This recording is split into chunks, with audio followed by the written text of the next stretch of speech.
Okay, so a very warm welcome to everyone today. Thanks for joining us. We're absolutely thrilled that you're here with us today. We'd like to welcome you to our Branding Your Business Canva Space webinar. We're super excited to have you join. And today we have Nick Belshaw joining us, who is a brand designer here at Canva.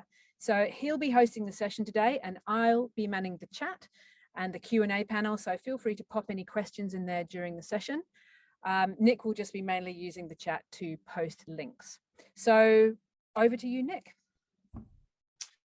Thank you so much, Jess. And once again, welcome. This is our very first workshop for quite an exciting initiative here at Canva called Canva Space. So although it is a physical venue here in Sydney, where we wanted our community to be able to learn face-to-face through workshops and things, this is our first one where we're kicking off in an online format, and it's the first of many. So if you like what you hear today, or you want to check out what other events we've got coming up, you can check out Design School, which is our learning resource, and there's lots more events there that you can have a look at, which I will bring up again at the end before we finish. So today we're looking at branding your business, and we've got a pretty comprehensive workshop planned, and we're essentially going to be covering off some kind of entry-level principles for how to get started with your business idea. If you've got a small business or even a personal branding project that you're working on, I think you'll get a lot out of today. So before we kind of get into it, I just wanted to give a shout out to our community. So we have several communities. This is one of them on Facebook. If you feel like connecting with some other Canva users, there is 50 million of them every month using our platform now. So we've got a huge community of people that are sharing and learning and talking with each other on our Facebook community. So if you want to join up, just go there and search for Canva Design Circle, and you can join up to that community. So I'm Nick. I've been with Canva for about 2 years. I've actually worked in the branding world for quite a while before joining Canva as a sort of brand educator. And it's sort of my passion. I love education, I love design and branding, and I love technology. So this is the kind of perfect intersection of all three things here with what we're doing at Canva. But what I'm really hoping to do today is kind of sneak you in the back door of the branding world and show you what it's all about, because it can be quite a nebulous industry to kind of interpret and understand. So we're going to kind of do a bit of branding 101. So this is essentially what our session will look like. So we'll do a quick intro, a bit of a story behind Canva and what we do. We'll look at purpose and personality, which is really the fundamental starting point when you are creating a new brand. And then we're going to have a look at some brand assets. So things like logos and colors and fonts and all the things that make up a brand. And we'll look at how to put that into a brand style guide. And then finally, we'll finish with some template ideas and also some other resources to continue learning. So hopefully that sounds good to you guys. And of course, I do get sick of the sound of my own voice sometimes in these. So if you do have questions, or if I say something that you think is interesting, just pop it in the chat, and Jess and I will do our best to answer the questions. So we'll keep it pretty informal, and yeah, hopefully you'll get something really useful out of today. So one of the best things about this workshop is that we've prepared. Oh yes, someone's already asked, will there be a recording afterwards? Yes, we are recording this session. So we will be releasing the recording afterwards for those of you who want to watch it again, or if for those who couldn't join. So we've actually put together this worksheet to help you guys follow along with some of the activities and principles that we're going to cover today. So if you type this link into your browser, and of course, you need to have a Canva account first. So hopefully most of you already are signed up with Canva. If not, you can do so for free. And it's really, really simple. You just need an email address, put in your password, you'll be in, and then you can use this link. it'll open up a document, basically a style guide, which we're going to work through today. So Jess has just put that link in the chat. So if you want to copy and paste it from there, at any point you can. All right, so where do we start? First of all, I just want to give a little bit of background about us, because I'm sure a lot of you know who we are by now. But for those of you who are just kind of new to the Canva world, we've been around for about 8 years now, and we've got this pretty ambitious mission, which is to empower the whole world to design. It's going pretty well. We have probably about 4 or 5 offices around the world now. Our biggest office here in Sydney, and one in Manila, also in China and in Austin, and we have team members all over the world. Where our software is available in over 100 languages, and some of our biggest markets are actually Brazil, India, China. So yeah, we're a pretty global company these days. So along with this mission to empower the world to design, what that really translates into is design for everyone. So we have this philosophy at Canva where we think that creativity is an inherent skill that everyone has. And we like to think that if you're 8 years old or 80 years old, we want to be able to communicate with people in the same language, and we want to make it accessible and easy for everyone to get in and design what they need, which includes branding and all sorts of different things. So that brings us to, I guess, the central question of today, which is, what is a brand? Well, what do you think of when you hear of the word brand? A lot of people think of a logo, right? That's usually the first thing that comes to mind. But it is a lot more than that. So I've got a short video here to help kick us off.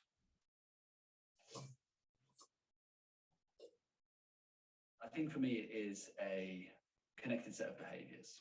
So it's how I speak, it's how I communicate with others, it's how I promote myself, it's how I react. When something goes wrong, what do I do to fix it? When you have a problem, how am I there? And in that sense, a brand is a very human thing. It's very amorphous, and more it needs to move into very different places of our life. So it might be how you talk to something like an Alexa, or the way that a text is worded from your phone company, or an advert you see on the street. It's all of those things. Yeah, that's James Gilmore. He is the creative director from an agency here in Sydney called Design Studio. And I think what James is getting at here is that your brand is so much more than the visual component of your business.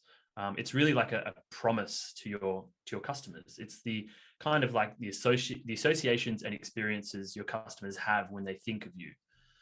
So yes, it does include things like a logo, the different design elements, personality, color, tone of voice, typography, all of those things, which we're going to explore today. But it really starts with this central idea of being a promise that you make to your audience or your customers. So this leads into something called a brand style guide. So, whether you have employees of 100 or just one person, there should always be some way to apply your brand consistently across everything that you do. And this is where a style guide comes in. It's really a single source of truth that helps clearly explain how you communicate visually, including everything from font formatting and color coding, imagery, everything. So we're actually going to put together a really basic version of the style guide today. And this will help you guys, hopefully, when you go out into the world with your new business idea. If you have to collaborate with people, you can use this guide to help keep everything consistent and exactly, on brand. So where we need to start is actually, we need to take a little step back here, and we need to start with purpose. And this might sound a bit strange, but we are going to look at purpose and personality in a little bit of detail here, because as you'll see, it's really what sets brands that are very successful apart from brands that maybe treat purpose and personality as an afterthought. I've got a short video here from Simon Sinek, which we're going to have a quick look at and see what he has to say.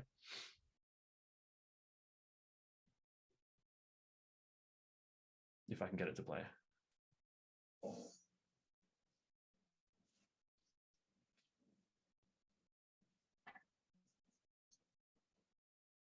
Why, how, what? This little idea explains why some organizations and some leaders are able to inspire where others aren't. Let me define the terms really quickly. Every single person, every single organization on the planet knows what they do 100%. Some know how they do it, whether you call it your differentiating value proposition or your proprietary process or your USP. But very, very few people or organizations know why they do what they do. And by why, I don't mean to make a profit. That's a result. It's always a result. By why, I mean, what's your purpose? What's your cause? What's your belief? Why does your organization exist? Why do you get out of bed in the morning? And why should anyone care?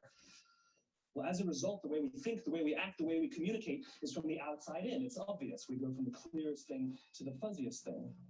But the inspired leaders and the inspired organizations, regardless of their size, regardless of their industry, all think, act, and communicate from the inside out. Let me give you an example. I use Apple because they're easy to understand and everybody gets it. If Apple were like everyone else, a marketing message from them might sound like this. We make great computers. They're beautifully designed, simple to use, and user-friendly. Want to buy one? Meh. And that's how most of us communicate. That's how most marketing is done. That's how most sales is done. And that's how most of us communicate interpersonally. We say what we do. We say how we're different or how we're better. And we expect some sort of behavior, a purchase, a vote, something like that. Here's our new law firm. We have the best lawyers with the biggest clients. We have, we always perform for our clients, do business with us. Here's our new car. It gets great gas mileage. It has, leather seats. Buy our car. But it's uninspiring. Here's how Apple actually communicates. Everything we do, we believe in challenging the status quo. We believe in thinking differently. The way we challenge the status quo is by making our products beautifully designed, simple to use, and user-friendly. We just happen to make great computers. Want to buy one? Totally different, right? You're ready to buy a computer from me. All I did was reverse the order of the information. What it proves to us is that people don't buy what you do, people buy why you do it. People don't buy what you do, they buy why you do it. Yeah, thank you, Simon. He's a very charismatic speaker and probably comes off a little bit too enthusiastic, perhaps. But he's quite right, I think. So really what he's getting at here is that successful brands, they're really clear about what they stand for and they organize their entire business around it. So it's really about starting with your purpose, with your why, and you can sort of build out your actual business or product from that central point. What it also does, it helps you build a sort of like a decision-making framework. So you might sometimes hear things like, a mission statement or a purpose statement. These are different to your values. A mission statement is really, your purpose, like why do you exist? And it helps you essentially filter decisions through, when you're having to obviously make decisions for your business to make sure that you are always aligned with your actual purpose. And it helps people in your team also understand why they're there and why you exist. So just to give you some examples here, Tesla, they exist to accelerate the world's transition to sustainable energy. And that's how they align their whole company around that mission. Nike, they bring inspiration and innovation to every athlete in the world. And they believe if you have the body of an athlete, if you have a body, you're an athlete. And Canva, we are all about empowering the world to design. So in the workbook, we have a space to write a purpose. So let me come over to my account here. I'm going to create a new page and I'm going to put that link in. Hopefully all of you have got that link already, but this is what you should get. It's a brand style guide template. and there's a whole bunch of pages in here. So the first one we're looking at here is your purpose. So this is a space for you to, obviously you don't have to do it right now. You might want to take some time to start to craft this statement or this paragraph. But really it's about, something that's really clear, something that, codifies what you stand for and how you want to organize your business. So that's a really good starting point. All right, so the next thing we're going to look at here is values. They might seem quite similar to purpose, but they're slightly different. At Canva, we have 6 values. So we have empower others, be a good human, make complex things simple, be a force for good, set crazy big goals and make them happen, and pursue excellence. They might seem maybe a little fluffy and maybe unnecessary, but what these really do is help guide your culture. So it's as much about your internal, the way you communicate internally, the way you align your teams and your employees, as it is, communicating to the external audiences. And it's really about, saying this is how we do things around here. This is the stuff that we hold dear. And again, it helps add to that decision-making framework when you are growing and making decisions about your company. So once again, in your workbook, there's a space for 3. So these are just kind of to get you started. But of course, you can edit anything within Canva, and you can add many more if you like. But it's a good place to start anyway. All right, so normally I would give you guys a little bit of time to work on those, but I feel like for today, obviously you've got the workbook. We'll have some time at the end for you guys to sort of spend some time crafting that. But it's one of those really important activities that I suppose you want to spend a fair amount of time on to get it exactly right, and possibly even talk to a mentor or a friend or someone who you trust to help kind of guide you and help get some feedback on where you're going with all that. Okay, so the next thing we're going to look at is personality. And so how does personality relate to branding? Well, a brand really is just like a person. So what I want you to think about is, I'm sure you all have friends who maybe are a bit funny and cheeky. Maybe you've got a friend who's very practical and serious. Generally, we have friends that occupy some sort of personality spectrum, and we tend to be drawn to people who are similar to us. And the same is true for brands. And I think also, if you try to be all things to all people, you'll end up disappointing people, if you try to please absolutely everyone. So it's quite important to, I guess, know who you are and occupy a certain spectrum of behavior in your brand personality. So we're going to look at that next. So I think this can be broken down into kind of 2 layers. So the first layer is your brand core. So you can think of this one a little bit like David Bowie here, but his brand core would be, what he stands for, what his purpose is, what does he believe in, and this is the unchanging aspect of his brand. It's who he is, and it is an unchanging aspect of this brand personality. Then there's a kind of a secondary layer, which is your brand identity. And the brand identity is really all about how you express yourself and how you interact and how you speak and how you dress. And this can actually change. It does evolve with time and trends and culture. So a lot of brands have a very different way of talking to customers depending on which country they're in. They have to sort of localize the way that they talk to their consumer. And that's where brand identity comes in. It's all about adapting the way you speak and the way you appear. So we've got just a really simple exercise here for helping you plot your kind of brand behavior on a spectrum. So we've got just some really kind of basic kind of brand traits or personality traits. And what you can do here is, if you come back to the workbook, there is a page on page 7 here. where it's just really to help get you started thinking about what part of the behavioral personality spectrum does your brand occupy.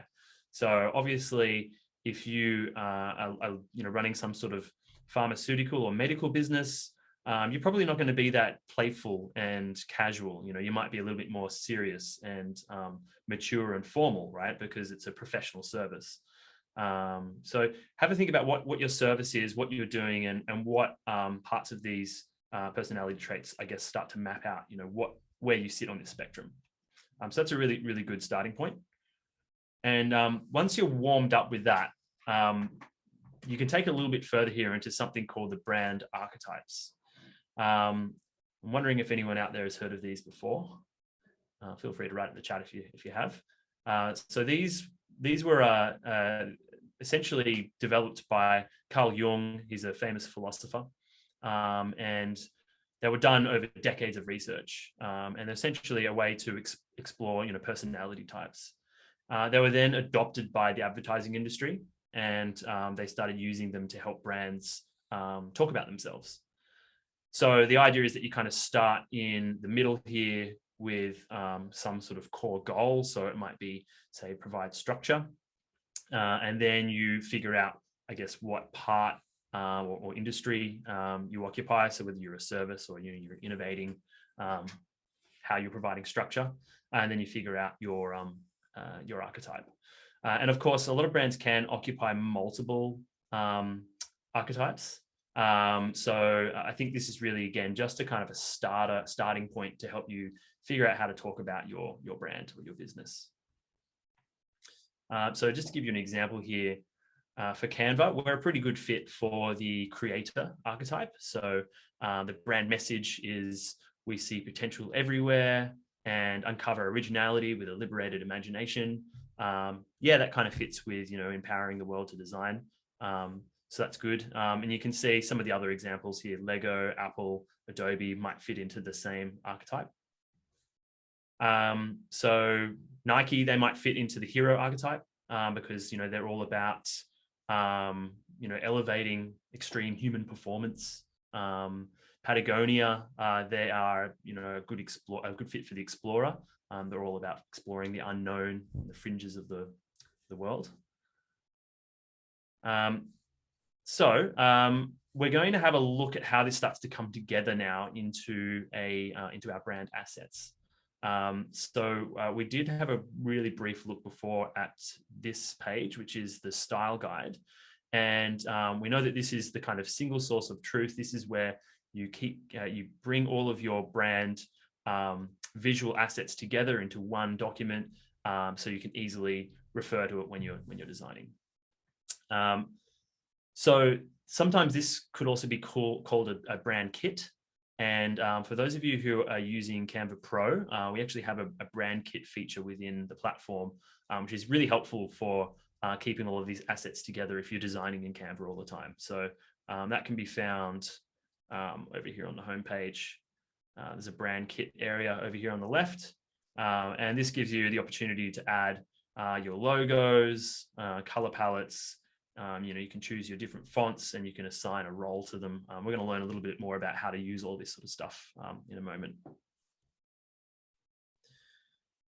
All right, so we need to start with the most basic asset, which hopefully a lot of you already have, which is a name. Maybe a lot of you have like a short list of names that you're just trying to decide between. Maybe this will help you.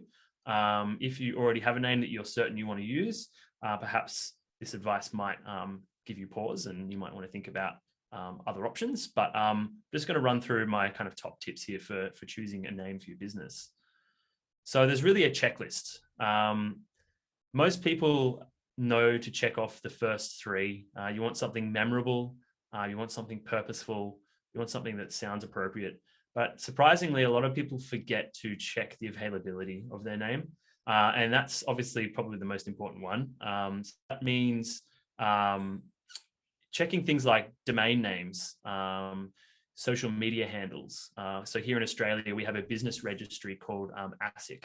And that's where you can go and check to see what names have been essentially trademarked for use commercially. So you need to really obviously do your homework and figure out what is available, because that can cause you a huge headache down the road once you invest all this time and effort into building out your brand, and you might receive a cease and desist letter from someone who's already using it. And that's actually happened to me when I was a much younger entrepreneur. It wasn't fun. So there's kind of, broadly speaking, there's kind of 3 buckets that names fall into. So you can think of descriptive names as, you know, sort of like Whole Foods is obviously it just says exactly what it does. Really simple, you know, kind of naming strategy. Amazon is an emotive name. They kind of have the play on the A to Z. It's everything in the jungle, I suppose. But yeah, it's the idea is to help you associate an emotion with the word. And then of course you have invented names like Google, which didn't exist about probably 20 years ago, but obviously is now a completely household name. So there's lots of different ways you can start to experiment with names. A good way is to combine, you know, write down a whole bunch of words and then try to combine them together. You can come up with something pretty unique that way. But yeah, there's lots of different things here. It's really all about brainstorming and having a lot of ideas and testing and, you know, getting feedback from people you trust. Okay, so we're going to move into color next. This is one of my favorite topics, and it runs pretty deep, but we've got some really useful tools here in Canva to help you get started. And I'm going to give everyone a moment to play around with some of the color tools in the editor in just a moment. So you can see inside your workbook, there is a page on page 10. Which is a space for you to add a color palette. And you can see this is one that I made up earlier. So we've got a primary color and 3 secondary colors to go along with my palette. And this is going to help obviously codify how I color all of my different assets throughout my brand. So how do we get there? How do we start with a color palette? Well, we really need to start with the color wheel. And obviously the color wheel is something we usually learn about, hopefully in primary school. But yeah, just to give you a little bit of a refresher, the color wheel is made up of primary colors, which mix into secondary colors, which mix into tertiary colors. And that creates the 12 colors in the color wheel. So we also have kind of 2 sides of the wheel. So you have a warm and cool colors. So you can kind of see here, on this side here, you've got all your warm colors, and then you've got your cooler colors on the other side. So we'll explore what this means in just a moment. Once we start to try and combine color together, this is where it gets a little bit more technical. So we have, we can fall back on scientific evidence here, which is really handy to figure out how to combine stuff together, and using color harmonies. So color harmonies are really just ways to pick colors that complement each other or work well together. So you can see here, the very first color harmony, complementary, just literally means 2 colors on opposite sides of the color wheel. And that's a complementary palette. Monochromatic is a really lovely harmony, because essentially what you're doing is using one color and you're actually just adding tint or shade to that color. So you're making it darker or lighter. And you can have a really diverse palette just like that, just with using that one color, which a lot of brands do these days. And you can have something really unique just with a monochromatic palette. Sometimes less is more, I suppose, in that instance. Then we have analogous, triadic, there's tetradic, there's a whole bunch more as well, but we're not going to go into all of them today. So what I do actually have for you, just to kind of illustrate the power of color, is a quick game. So everybody hands on keyboards. Can anyone tell me what brand this is? I reckon most people get this one super quick. Some of them are hard. I got this one quite quick.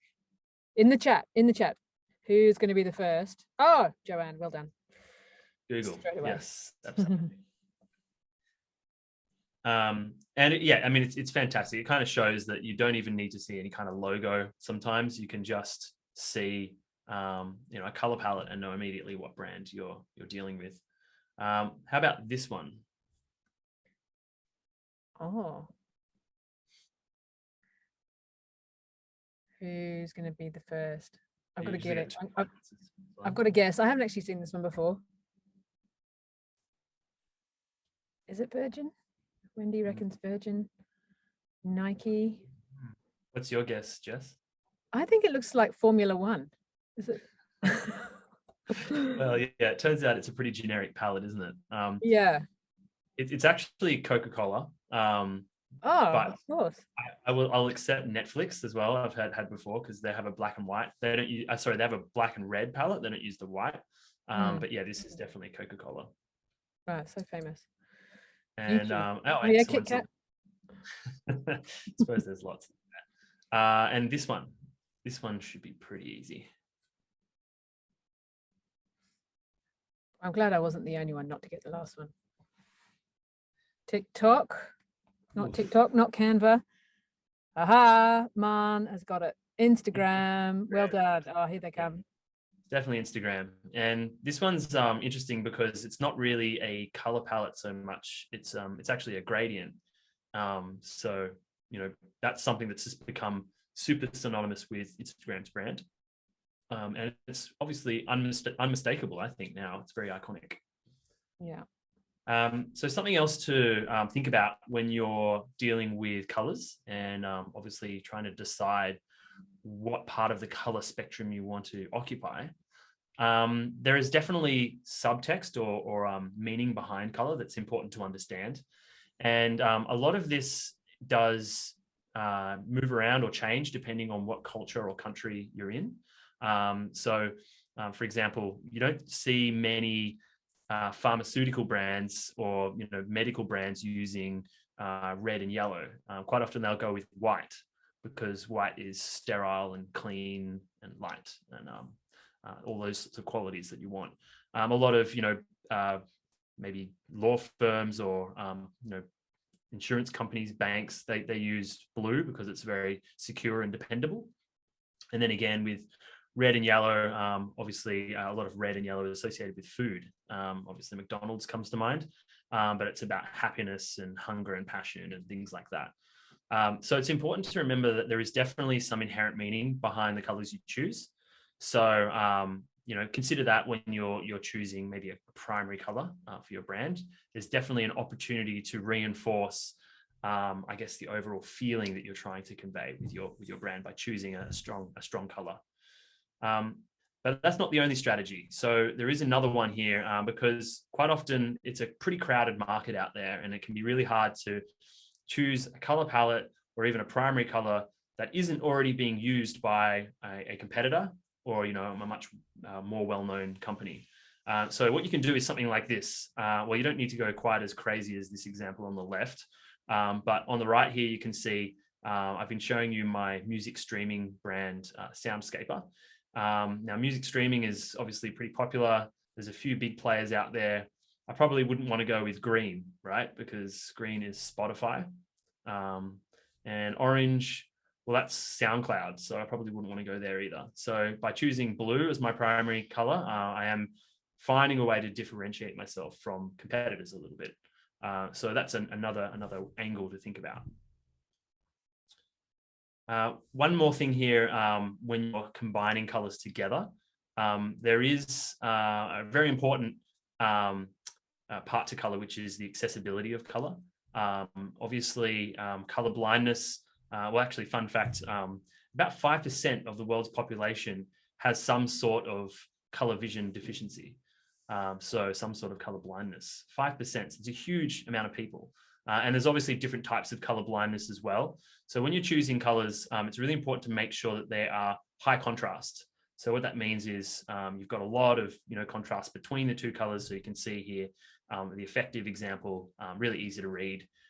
Whoops. Just go back one, sorry. And yeah, obviously not quite as easy to read the bottom example. So I'm going to quickly do a demo now and just show you a really great resource I have for selecting colors. So if you go to canva.com/colors, it'll bring you to our color resource page. And there are a whole bunch of really good tools to help you choose your color palettes. I'm just going to show you a couple of things today. So I want to show you the color wheel first of all. This is a kind of summary of what we've just seen in terms of harmonies. So you can see here I can choose a harmony. I might choose a triadic one. And then I can choose my primary color. And as I move that around, it automatically selects my secondary and tertiary color there. So I've got all three. Let's go for over here. Looks nice. I can also add in some tint or shade, so it's a little darker. And now I've got a pretty cool palette. Actually, let's see if we can get it close to my, yeah, that's good. So I've got my three triadic colors. There's a hex code down the bottom here, which is essentially a 6-digit code that computers use to read color. So if you click on that, it'll actually copy that code. You can come back over to your style guide and you can select the gray square. There's a little color tile up here in the toolbar. I'm just going to paste that code into the search box up here. And there it is. There's my blue color. And let's just quickly do the others. So I'll copy that one down here. I really love this tool. It's so helpful for choosing colors if you don't really know your color relationships.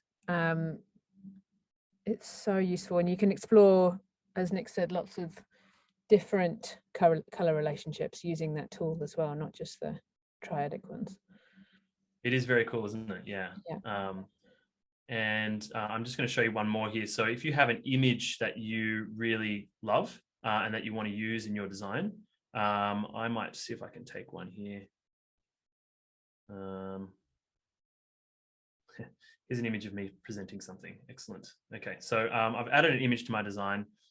If I'm trying to, maybe it was an image of a beach or a sunset, or maybe it's an image of your product.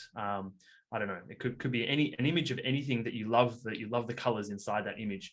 What you can do is add the image to your design, and when you actually go to choose your colors, there'll be this little section in here called photo colors. So this is actually extracting a palette from the image that I've added to the design. So it's a really quick way of taking a reference photo and then turning it into a color palette. Just chuck it straight into your design. So that's pretty handy. And I'll show you one other thing here. So we've seen the color wheel. I suppose if you're interested in this sort of stuff, maybe you're a bit of a design nerd like me, and you kind of love exploring the different meanings behind color, or the kind of like the science behind color.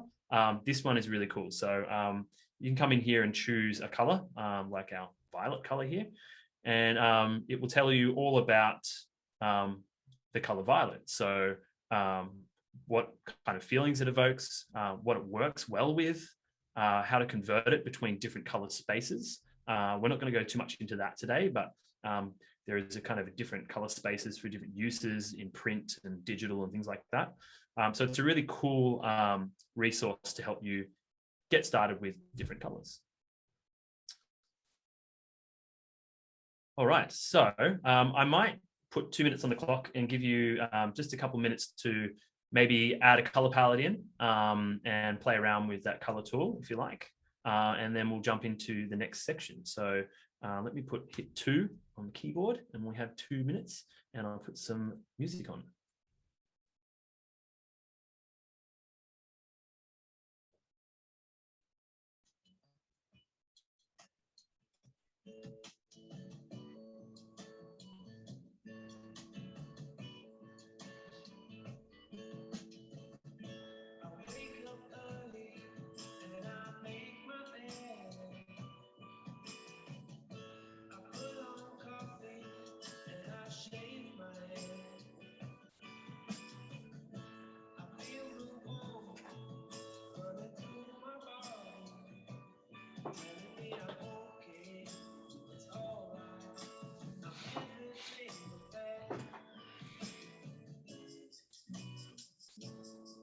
Feel free to add your businesses in the chat too, and the colors that you've gone. We're really interested to see how you're using Canva and all of the different businesses that Canva can help you design assets and branding for. So if you've filled in your workbook early, feel free to join in the chat and let us know what you're using it for.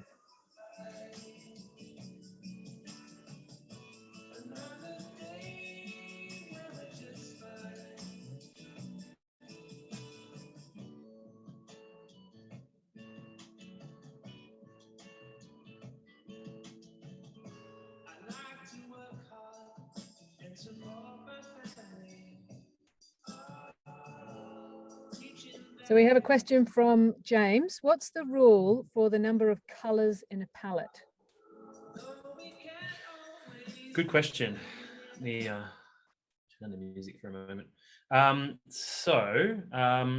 There's no real hard and fast rule with what you should be using in a color palette. I think I think I said it before, less is more. And quite often I think that's true. If you have a color palette that has all the colors in the rainbow in it, it can be a little bit overwhelming. We at Canva, we actually have 2 color palettes. So we have our brand palette, which is quite often you see this kind of turquoise and this purple color used together as our primary colors. And then we have an expressive color palette, which gives us more flexibility to color things like illustrations and express ourselves a little bit more. So you could kind of do that strategy. So rather than just having one palette, you can have multiple, and then kind of set rules for when you use one over the other. So I think there's no real hard and fast rule there. There's another page here which I didn't show, but we can just very quickly look at it. So the color palette ideas page, a little bit similar to adding a photo to a design to see, to select a color palette from an image. These are essentially user-generated palettes. So if you really like, say, this one here, which is a nice pastel kind of palette, you can see here, this is the image that they've used for a reference, and there's the palette. I think it's all about trying to find a nice palette that works really well together.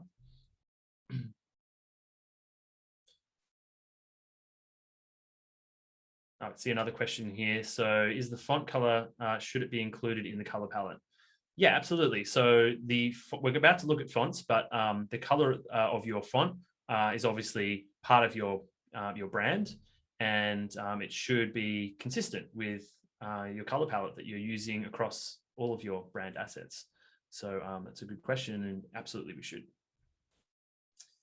All right, so let's jump into the next section, which is typography or fonts, or typefaces. Lots of words here to describe words.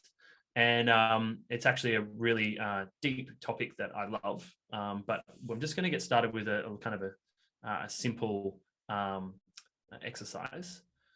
Can anyone tell me what the difference is between serif and sans serif? Has anyone heard of those terms before?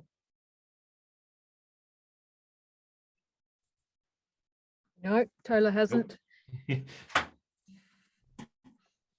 Okay. So this is kind of the oh yes, someone has said yes, little feet. Yes, it's probably confusing a lot of people out there. So it's a classification of typography. So serifs have these little decorative flourishes on the edges of the letter, of all the letters. They're just called serifs. And basically they help guide your eye when you're reading a line of text. They actually come from the days of print, probably around the time of the Gutenberg press. And they're really designed for legibility. So, really easy to read multiple lines of text. They have a very classic traditional look about them as well. Then obviously, the turn of the century, we had, more digital uses for fonts. And digital screens used to be really terrible. They didn't have very high resolution, and they couldn't render the serifs very well. So there was a need for a new classification, which is called sans, which is just French for without. And these have a really kind of clean, modern feel to them, and they're very common in digital, very timeless kind of look to them. And they just don't have those little flourishes on them. And that's not to say that one is better than the other. In fact, they're both very legible and work very well from a comprehension point of view. But I think there's, as you can both probably see, there's a very different feel that you get from both of them. So there's one more classification here that we need to talk about, which is display. And display fonts are, I guess the best way to think about them is that they have a lot of personality. So they're really great for logos or headlines or, some kind of really big piece of text, a small amount of words, but they're not very good for long sentences or paragraphs of copy of words, because they're not very easy. They're not as easy to read or interpret, but they have a huge amount of personality. So those are our three kind of categories: sans serif, serif, and display. So now I've got a little brand game before we get into things like font pairing. Let's see if how many of you can get these right. So I've got 6 brands here. Can anyone tell me what brands we've got? Hopefully the first one's pretty easy, because the gradient is giving it away. Mm-hmm. See if you can get them 1 to 6 in the chat. Who's going to be first to get all 6? Some of these we have mentioned already. At least 2 of them, haven't we? 3 actually. Someone reckons On Skype. Skype, I tell you what, I'll see if I can make it a bit easier for you. Does that help? Big clue. Billabong is Instagram. Yeah. And I've got Spotify.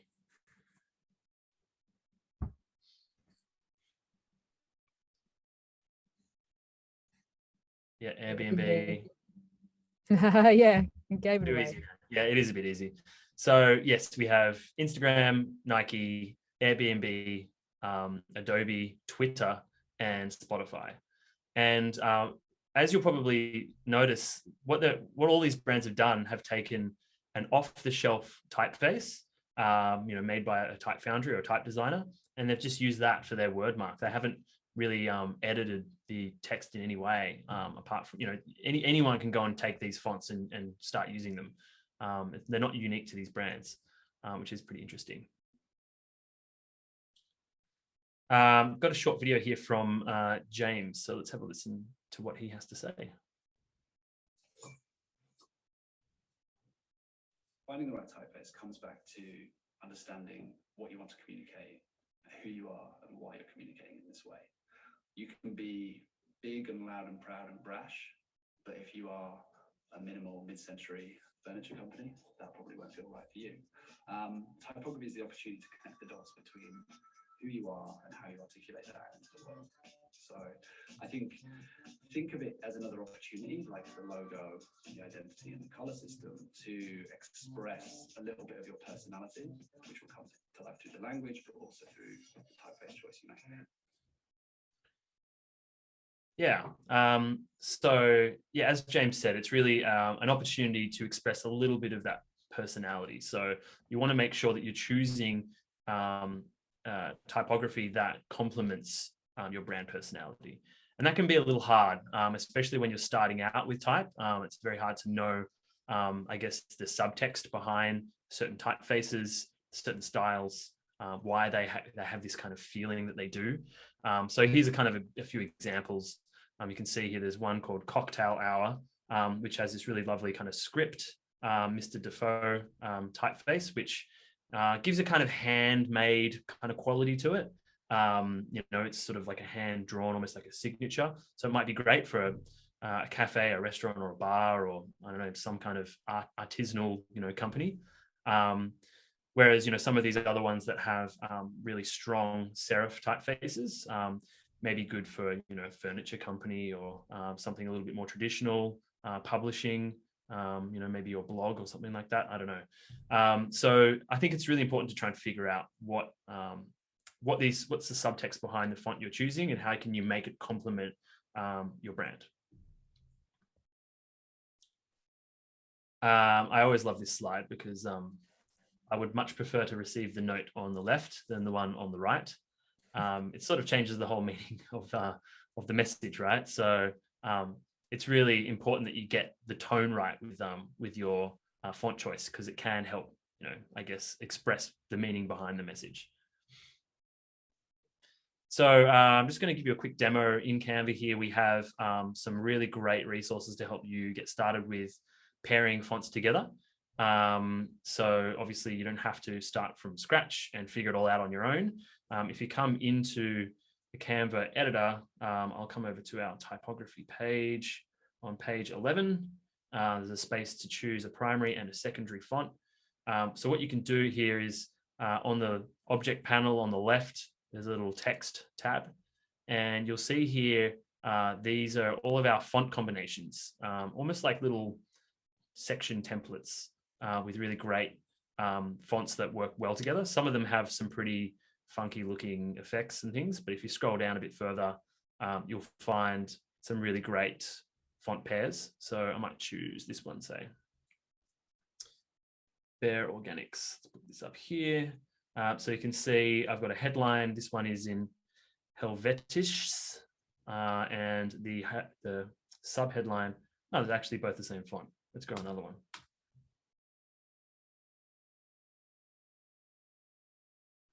Okay, so here we have Gligu, which is kind of a slab serif looking font. And Gidol, how weird are these names of these fonts that I've randomly chosen? But essentially, our type designers have put these pairs together so that they work quite well together, either for reasons because they have a lot of contrast, or they have a similar style to them, like a geometric kind of style that these two have.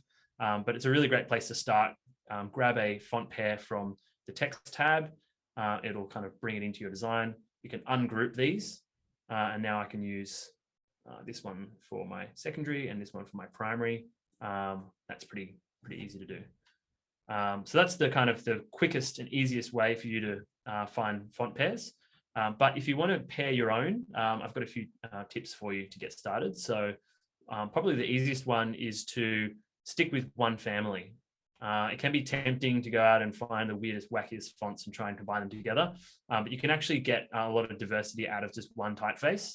And what I mean by that is in Canva, for example, we have, let's take Copper Hewitt, for example. You've got Copper Hewitt regular, Copper Hewitt heavy, and Copper Hewitt thin. So you could use the heavy version for all your headlines. You could use the regular for your kind of like sub headlines or body copy, and then you could use the thin one for like smaller call out quotes or a sign off or something else. So you can already get a lot of flexibility out of just one typeface. So that's a really foolproof, easy way to go. It's always going to look nice and consistent in your branding.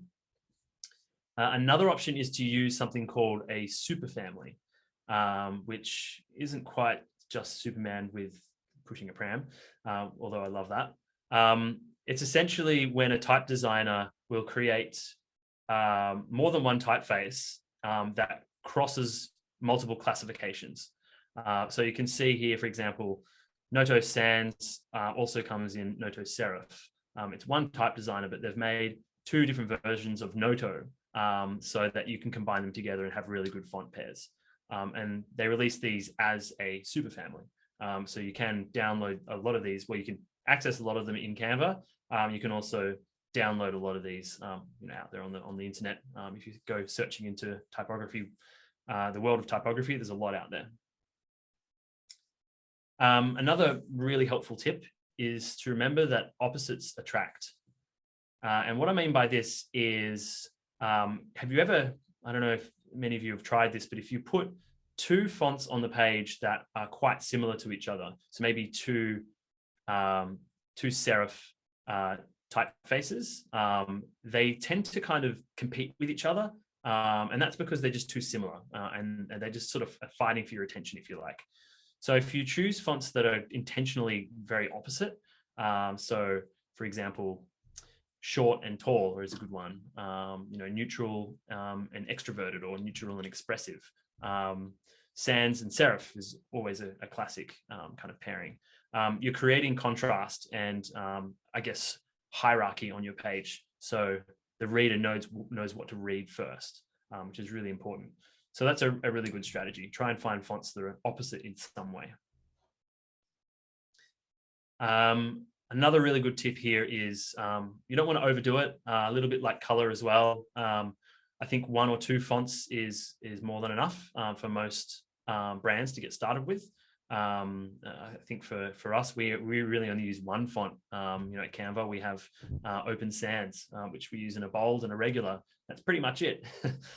So yeah, choose 2 fonts, and you can use 1 for your headlines and 1 for sort of like all of your long form copy or body copy. And obviously, if you're assigning some kind of role to those fonts, it becomes really easy for you to figure out how to apply it to your communication. So you could do something like this. In your style guide, you could set up a page which kind of dictates the font role. So your large headlines are always in 160 point, and then your sub headlines kind of go down from there. And this is going to create consistency across something like maybe a pitch deck. If you're creating a presentation, create a page like this, so you're always following some kind of rule that you have set before you've started designing. Okay, so I'm going to put another couple of minutes on the clock for you guys to explore some fonts. Remember, you can jump into, well, let me hit 2 on here. So you can jump into the editor, the text tab on the left here. You can also select any font on the page and access all of our fonts in the toolbar. Try searching in the search box here for different tags, if you like. So you could search for modern as a tag, and you should find a whole bunch of results that meet that criteria. So you don't have to know the name of the font you're searching for. And yeah, see if you can find a couple of nice typefaces and fill up that page.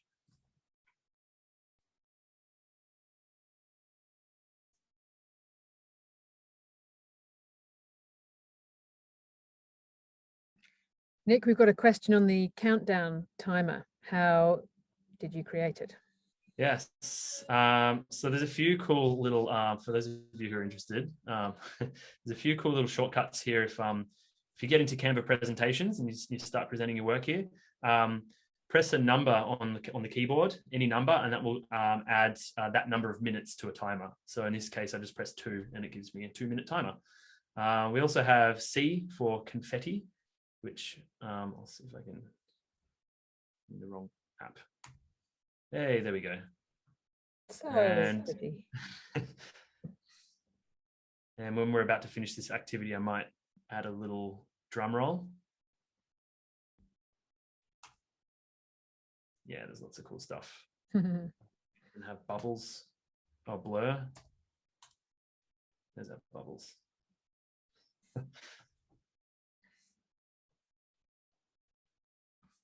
Very cool indeed.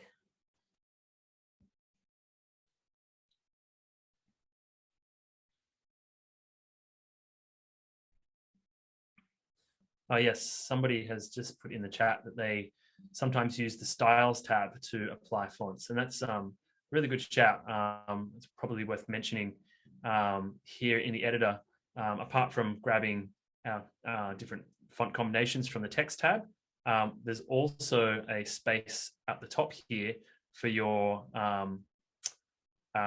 if you're using brand kit, this is where your brand kit fonts will stay. You can also go into the styles tab, and styles essentially will have your brand kit fonts. In addition to that, it'll have other font and color combinations that are sort of designed to work well together. So you can grab one in one go. You can grab a whole style here and restyle your whole page. Oh, that looks pretty insane. You can see that's updated my whole slide with this whole new style.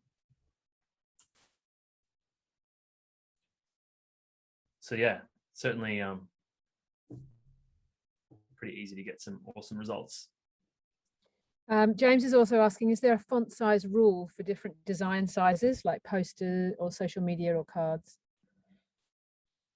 Yeah, so not exactly. I think it just depends obviously on the output. Like you mentioned, if it's a business card versus a poster, you can fit some pretty small type onto a business card, but you have to remember a business card is being held a few inches away from somebody's face. I think, yeah, you kind of need to do a bit of experimentation.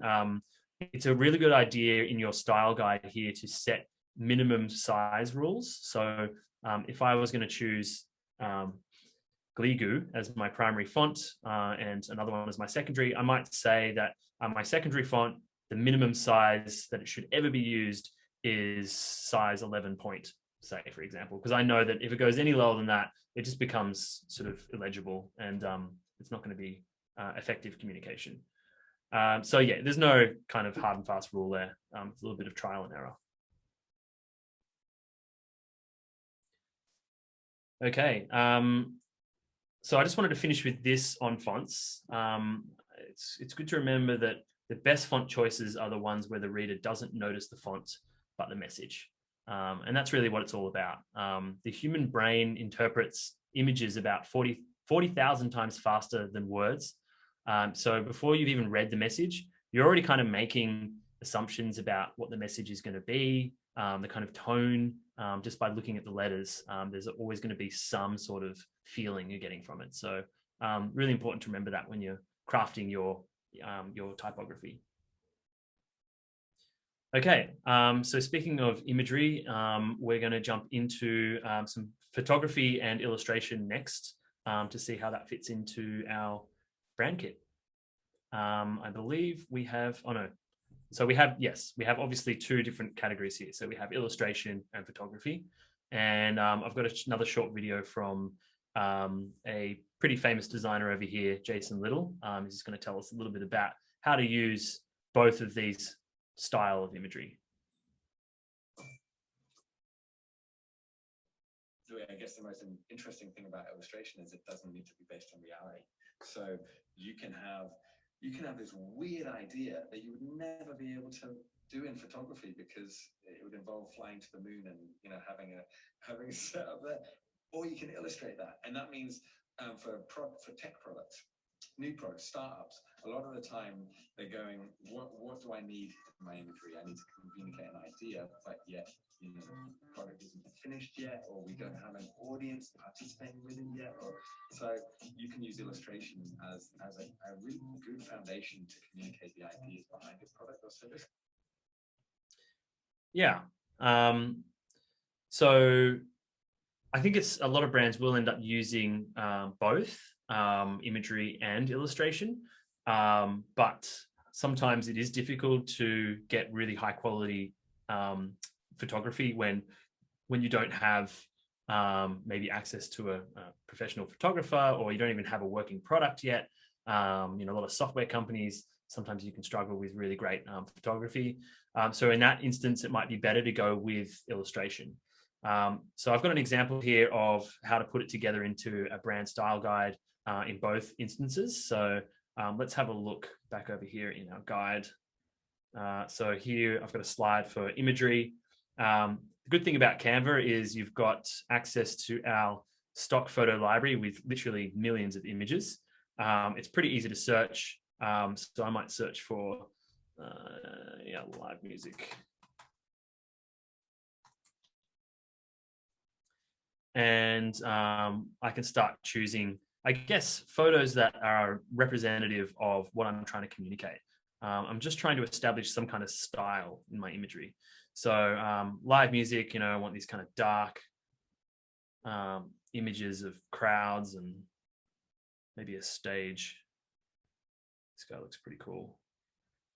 Okay, so that could be my image style, but obviously you can take it a little bit further in Canva. We can use filters to establish an image treatment as well, which is really cool. So in this instance, maybe I want to take out the color so that there's more of a consistent look to all my images. So let's try it. Let's go to filter, and I'm going to choose street. This one looks like it's already pretty well black and white. And the last one here.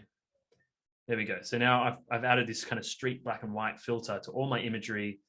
So again, it's like establishing a treatment style for all my photography. So it doesn't really matter if I'm using stock images or if my imagery doesn't quite match. As soon as I apply this treatment, all of a sudden they do start to match. And obviously it fits in with your brand style. So that's a really easy way to take our images from our library and bring them into your brand kit. Great, Nick, we just had a quick question about getting the colors from a photo again. So just while you're in photos, if you could just demo how we get the colors out. Yeah, for a brand. absolutely. So if you want to update the colors of anything here, so maybe my background, there's the color tile up the top here. So whenever you're in the color palette tool, you'll always see a section here called photo colors. And this is essentially selecting colors from any photos that you have anywhere in your design. So it doesn't even have to be on the same page. You should always see that there. And if you're not, I will see if I can help you at the end with that, but it should show up there. All right, so the other part to imagery is obviously illustration.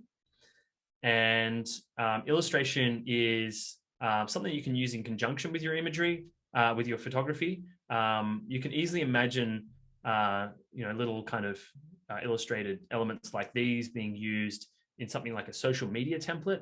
So maybe all of my Instagram posts have these little pink crosses and these kind of other blue shapes overlaid on the edges of the design. And that obviously becomes almost like a frame for the way I always share my posts. And it creates, again, some sort of consistent element across all my posts. So it's worth adding in a page for some graphic devices or illustrations. I usually call them graphic devices. So they're essentially little elements that you might use in addition to your logo and everything else. So yeah, here's a page for you to search for those. If you go into elements, you'll see a whole bunch of different things you can use here. So in this instance, a little bit further down, you've got illustration sets, which can be really helpful for finding illustrations that match. So for example, here we've got simple drawn objects. This could be a good one I want to use with my branding. And you can see most of these look pretty similar. So I'm going to add a couple of these in. I want to use these little abstract shapes throughout my templates and my design.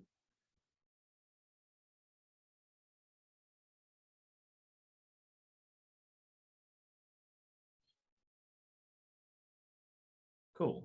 Let me get that last one. And so a lot of our elements, you can also update the colors as well. So I've obviously chosen a color palette already, so I can start to apply the colors to all of these as well, which I'm not sure what I chose for my colors anymore. Exactly, I think it was this one. But you get the idea. So you can start to establish some other elements that go along with your brand. All right, so maybe I will give you guys another couple minutes before we pull it all together into the style guide and just have a look at the last part here. So yeah.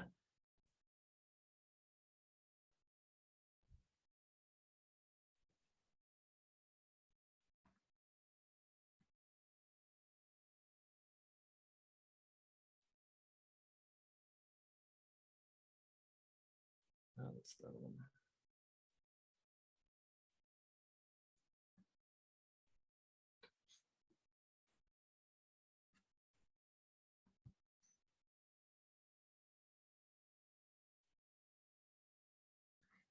So we heard from a couple of people about what they're using Canva for. We had some people using them in schools, someone from an international school. So yeah, feel free to add to the chat. We love hearing how Canva is used all over the world.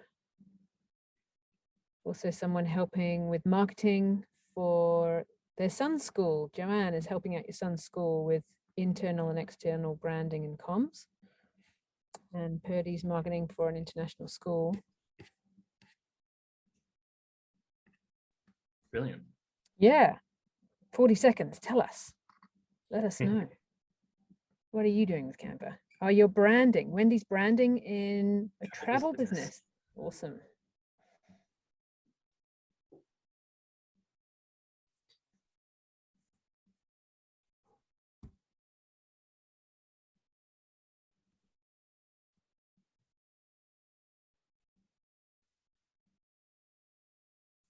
Maria's got a question about what is a certified Canva creative. She's interested in becoming one. Excellent question. I'm glad you asked. Canva Certified Creatives, that's our essentially our ambassador program. We have a huge membership of people who use Canva, obviously professionally, but they also have their own businesses where they service their own clients using Canva, and essentially they run their business off the back of Canva. So we like to support them with resources. We give them early access to new features, and sometimes we give them opportunities to create tutorials for our YouTube channel and things like that. So if you're interested, we do have, I think on the Design Circle, we have some information about how to join and some posts about it there. Otherwise, I can obviously give you a bit more information at the end. Okay, so let's jump into the home stretch here. Hopefully we have got some pretty good looking brand assets. We've dealt with colors, typography, and of course imagery, but we haven't really dealt with probably the most important part. It's the logo, right? We've left the logo out. So let's have a look at how to pull together a logo now in Canva, and I guess what the differences are when you're considering logo design. So I've got another short video here from James, I believe. So let's have a listen to what he has to say.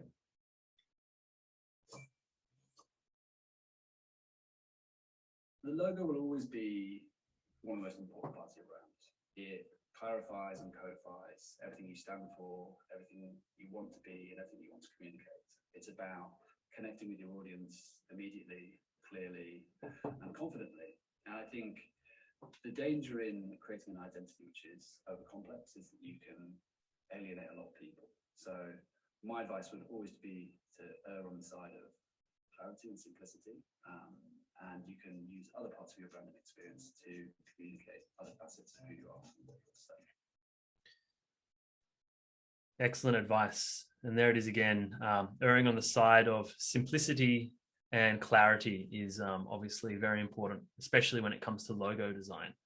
I think it can be really tempting to cram so many ideas into your logo that it becomes kind of overwhelming and a bit messy. So it's very usually much better off trying to focus on one idea for your logo.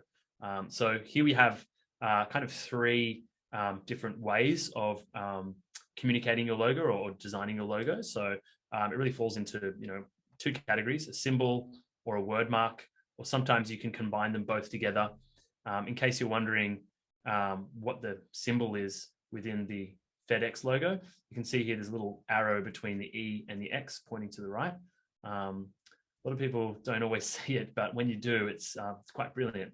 And they use that all the time in all of their branding, that hidden arrow in the negative space there. And of course, this is not a comprehensive list of logo types. There are other types of logos. So for example, we have pictograms, which are essentially, this is actually a pictogram, the one you've got here with Apple, even though it's also a symbol. We have monograms, which are usually some form of words that are made into almost like a unique signature, or maybe someone's initials usually work quite nicely as a monogram. We also have favicons. So a favicon, if you're wondering what that is, if you go into any browser tab, say in Chrome or Safari, you can see up the top here, hopefully you can all see, there's a tiny little blue C icon in the tab. Well, that's a favicon, and it's only about 16 by 16 pixels. It's tiny. So you can't have much detail in a favicon. So sometimes you need to consider a much simplified version of your logo to stick in that little space there for your website. So as I said, I think if you are designing a logo, you're much better off choosing a really simple idea and then using other parts of your brand to communicate the other facets of your personality. Just to give you an example here, everyone knows this one. It's clearly iconic, but most people think of it as a sort of an abstract shape or symbol. It does have, I guess, a pretext, and Nike is actually the Greek goddess of victory, and it's a simplified wing, so it's a winged goddess, and it represents obviously speed and motion, and it's become this obviously iconic logo. I think the other thing to remember here is that logos, even though a lot of people look at the Apple logo and the Nike logo and they say, why can't mine be that iconic? You have to remember that a logo is really a vessel that you have to put meaning into. It takes a lot of time for you to build a connection with your audience using that logo. It takes millions of impressions. I know that the average consumer needs to see a logo or a piece of communication at least 7 times before they can recall it unprompted. So that's, these companies have poured billions of dollars into their logos, and they're just instantly recognizable and translate into what their business is. So don't be disheartened if you feel like your logo isn't as iconic as some of these. So when it comes to designing a logo in Canva, so this is one that I pulled together for Soundscaper. I'm going to do the final activity of today. I'm just going to show you how I pulled this together. There's obviously lots of templates and things you can use in Canva. So let's come over here. So this is my logo page. So what I'm actually going to do here, I'll go back to my home page, and I'm going to search for a logo. And there's literally thousands of templates in here. So it's always a easy place to start with a template and then kind of start refining or editing one of these templates. So I might just grab one of these. Let's see what one might work well for Soundscaper. Maybe this one. Okay, so in this instance, I don't actually need the dot. I'm going to go with an SS for Soundscaper.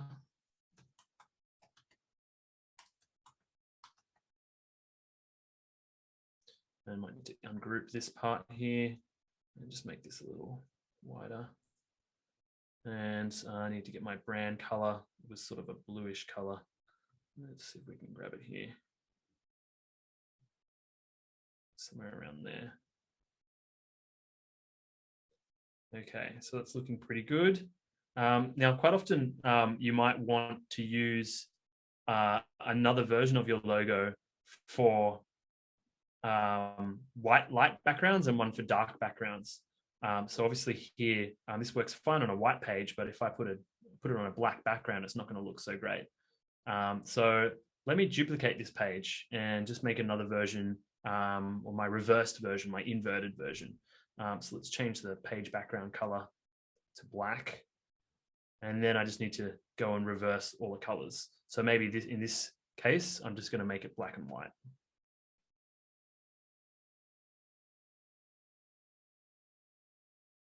Okay, so that's going to work really well on dark backgrounds. This one's going to work well on lighter backgrounds. Excellent. So I'm going to copy this. I'm going to go back over to my style guide. I'll get rid of this and just paste it in. So I've got the workings of a logo there for my style guide. And of course, when you're working with your logo here in this kind of template or this logo file, when you go to download your logo, one of the most important features that you get in Canva Pro is the ability to download your logo with a transparent background.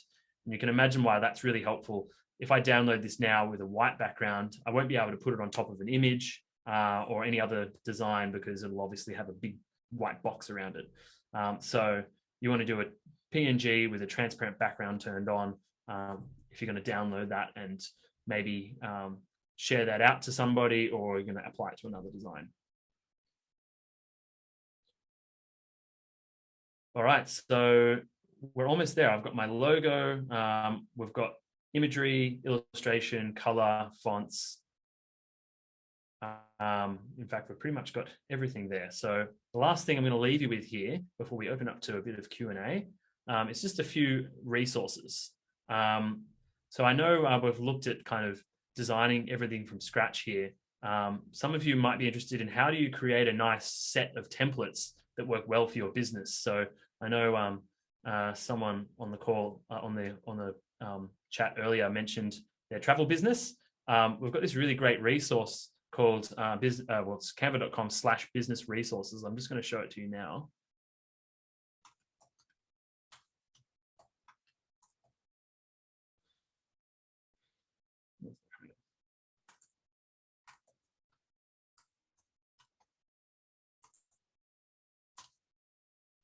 So this is a place where we have lots of template toolkits. So you can see here, these, sometimes 7, 8, or 9 templates are designed to work seamlessly together. So you could take one of these and then you could apply your brand assets to this set of communication. So you can see in here, we've got an Instagram template. We've got a Facebook post. We've got a trifold brochure. What else? We've got banner ads. There's all sorts of different stuff here that you can use across your brand. So check those out. There's actually lots and lots of these now, which are really cool. In fact, we have another page. Don't know if we have one for the travel industry, but I'm sure you could probably find a way to use one of these. Yeah, really cool resource.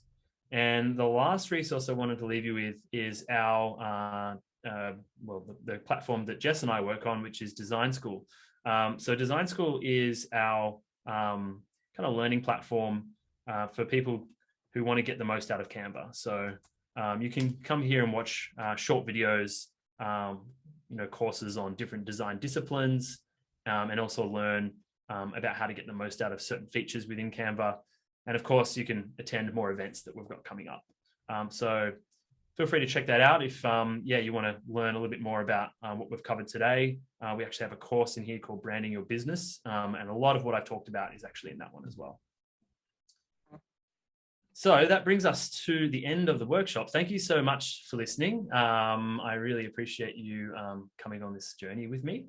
We've got a few minutes left for some Q&A, so I might open it up to Jess and once again, thanks so much.